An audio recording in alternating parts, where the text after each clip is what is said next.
धडा दुसरा. श्यामचे बंधुप्रेम. साने गुरुजी पांडुरंग सदाशिव साने 1899 ते 1950. साने गुरुजींनी कथा, कविता, कादंबऱ्या असे विपुल ललित लेखन तसेच वैचारिक लेखन केलेले आहे. श्यामची आई, धडपडणारी मुले, भारतीय संस्कृती, गोड गोष्टी, सुंदर पत्रे इत्यादी त्यांची पुस्तके प्रसिद्ध आहेत. श्यामची आई या पुस्तकातून हा पाठ घेतलेला आहे. श्यामच्या मनात आपल्या लहान भावंडांविषयी असलेला जिव्हाळा व प्रेम तसेच आईने मुलांना दिलेली शिकवण याचे हृदयस्पर्शी वर्णन प्रस्तुत पाठात आलेले आहे. मे महिन्याची सुट्टी संपून मी परत दापोलीस शिकावयास गेलो. शाळा सुरू झाली. पावसाळाही सुरू झाला. तप्त जमिनीला मेघ शांतवू लागले.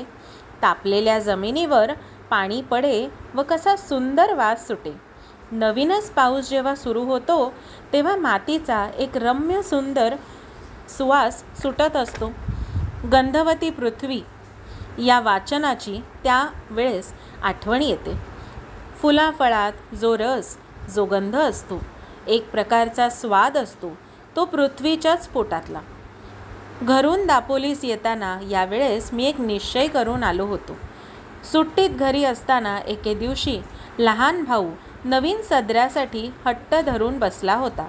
त्यावेळेस त्याची समजूत घालताना आई म्हणाली, तुझे अण्णा दादा मोठे होतील, रोजगारी होतील, मग तुला 6 महिन्यांनी नवीन सदरा शिवतील. आता नको हट्ट धरू. मित्रांनो, माझ्या लहानपणी कपड्यांचे भंड फार माजले नव्हते. आम्हाला कोट माहीतच नव्हता. कित्येकदा सदराही 1-2 वर्षांनी नवीन मिळायचा. थंडीच्या दिवसात धोतर चौघडी करून गळ्याशी बांधून शाळेत जावयाचे. मफलर नव्हते, जाकीटे नव्हती, गरम कोट नव्हते. माझ्या धाकट्या भावाचा सदरा फाटला होता. आईने त्याला 2-3 गाबड्या लावल्या होत्या. आपल्या भावास नवीन कपडा शिवून न्यावयाचे असे मी ठरवून आलो होतो. परंतु पैसे कोठून आणावयाचे? माझे वडील कोर्ट कचेरीचे कामास दापोलीस येत. वडील दापोलीस आले म्हणजे आणा 2 आणे मला खाऊला म्हणून देऊन जायचे. खाऊच्या पैशातील 1 पैसाही खाऊमध्ये न खर्चण्याचे मी ठरवले. ज्येष्ठात आमची शाळा सुरू झाली. गणेश चतुर्थीला 3 महिने होते. तेवढ्या महिन्यात या खाऊच्या पैशाचा रुपयाभर जमला असता. गणेश चतुर्थीस धाकट्या भावास कोट किंवा सदरा शिवून न्यावयाचा असे मी मनात निश्चय केला. ध्येयावर डोळे होते. रोज पैसे मोजत होतो. गणेश चतुर्थी जवळ येत चालली. मजजवळ 1 रुपया 2 आणे जमले होते. गौरी गणपतीला नवीन कपडे करतात. आपल्या गावातील मुलांना त्यांचे आईबाप नवीन कपडे शिवतील. परंतु माझ्या भावास कोण शिवील? माझ्या भावाला मी शिवून देईन. मी शिंप्याकडे गेलो. माझ्या भावाच्या वयाचा एक मुलगा मी बरोबर घेऊन गेलो. त्याच्या अंगाचा कोट शिवावयास मी सांगितले. 2 वार कापड घेतले. अर्धा वार अस्तर घेतले. कोट तयार झाला. जवळच्या पैशात सारा खर्च भागला. तो कोट हातात घेतला तेव्हा माझे डोळे अश्रूंनी न्हायले होते. मी घरी जाण्यास निघालो. मी ज्यांच्याकडे राहिलो होतो ते म्हणाले, पावसा पाण्याचा जाऊ नकोस, नदी नाल्यांना पूर आले असतील. पिसईच्या पर्या, सोंडेगरचा पर्या यांना उतार नसेल. आमचे ऐक. मी कोणाचे ऐकले नाही. हृदयात प्रेमपूर आला होता. तो नदी नाल्यास थोडीच भीक घालणार. नवीन कोट बांधून घेऊन मी निघालो. पंख असते तर एकदम उडूनच गेलो असतो. चालण्याचे श्रमच वाटत नव्हते. सुख स्वप्नात दंग होतो. आईला किती आनंद होईल या कल्पनेत मी होतो. एक नानेटी माझ्या पायाजवळून उडी मारून गेली. नानेटी म्हणून एक सापाचा प्रकार आहे. तिचा हिरवा रंग असतो. नानेटी उड्या मारत जाते. मला जरा भीतीच वाटली. जपून चालू लागलो. पिसईचा पर्या दुधडी भरून वाहत होत्या. त्याच्या पाण्याला ओढ फार. काय करायचे? आईचे नाव घेतले व शिरलो पाण्यात. हातात काठी होती. पुढे काठी टाकावयाची व मग पाऊल टाकायचे. मी वाहून जाण्याच्या बेतात होतो, परंतु कसाबसा बाहेर आलो. इतर नदी नाल्यांना प्रेमाने भेटावयास जाणारा तो नाला तो मला कसा बुडविल. मी माझ्या भावास भेटावयास जात होतो. त्या नाल्या इतक्याच उत्सुक होतो, धावपळ करीत होतो.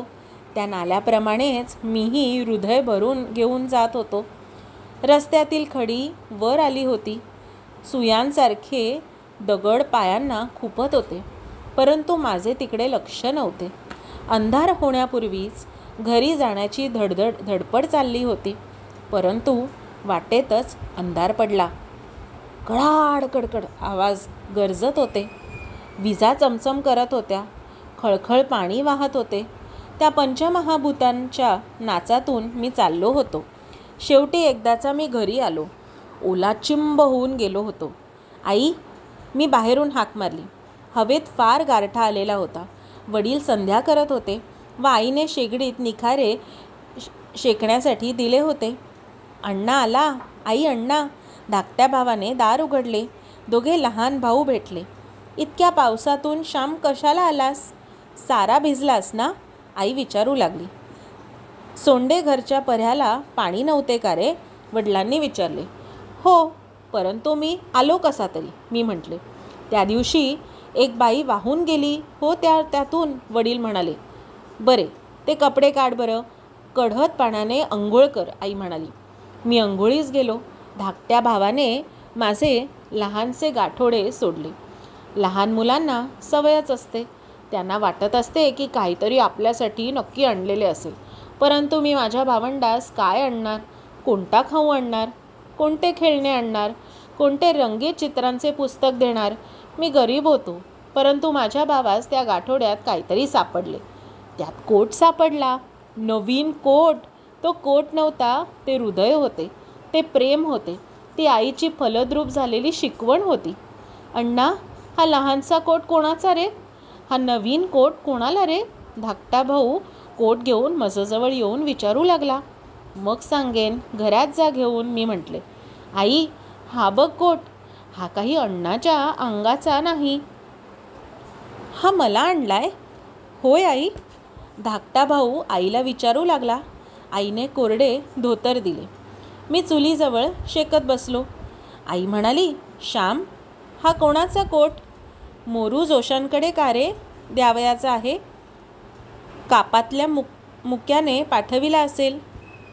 वडील म्हणाले, नाही, हा मी पुरुषोत्तमसाठी शिवून आणला आहे, मी म्हटले. पैसे रे कुठले? कोणाचे कर्ज काढलेस का फीचे दवडलेस? वडिलांनी विचारले. कोणाच्या पैशांना हात तर नाही न लावलास? आईने कातर स्वरात विचारले. आई, मी कर्ज काढले नाही, चोरलेही नाही, फीचेही खर्चले नाहीत, मी म्हटले. मग उधार का शिवून आणलास श्याम? वडिलांनी विचारले. भाऊ, तुम्ही मला खाऊला आणा 2 आणि देत असात, ते मी जमवले. गेल्या 2-3 महिन्यांचे सारे जमवले. त्यातून हा कोट शिवून आणला. आई म्हणत असे, तुझे अण्णा दादा मोठे होतील, मग पुरुषोत्तमला नवीन शिवतील कोट. मी मनात ठरवले होते की येताना त्यांच्यासाठी नवीन कोट आणावयाचा. पुरुषोत्तम, बघ, तुला होतो का? मी म्हटले. अण्णा, हा बघ, छान होतो, आणि आतलाही खिसा. आता माझी पेन्सिल हरवणार नाही. आई बघ ना. पुरुषोत्तम आईला दाखवू लागला. मी सांगितलेली हकीकत ऐकून आईला गहिवर आला. ती म्हणाली, श्याम, तू वयाने मोठा नाहीस, पैशाने मोठा नाहीस, शिकूनही मोठा नाहीस, परंतु मनाने मोठा आजच झाला हो. हेच प्रेम बाळांनो, पुढेही ठेवा. या प्रेमावर कोणाची दृष्ट लागू नये पडायला. वडिलांनीही माझ्या पाठीवरून हात फिरवला. ते बोलले नाही.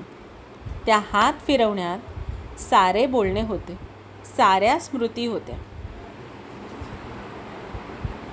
आता वाचूया शब्दार्थ. स्वाद, चव, रोजगारी होणे, कामधंद्याला लागणे, गाबड्या, ठिगळ. कापड फाटल्यावर त्या ठिकाणी लावलेले दुसरे कापड. डोळे अश्रूंनी न्हाणे, डोळ्यांतून अश्रू ओघळणे. पर्या ओढा. दुथडी भरून वाहणे, पूर्ण भरून वाहणे. पंचमहाभूते पृथ्वी, जल, अग्नी, वायू, आकाश. फलद्रूप फळाला आलेली. दवडणे, वाया घालवणे. स्मृती, आठवणी.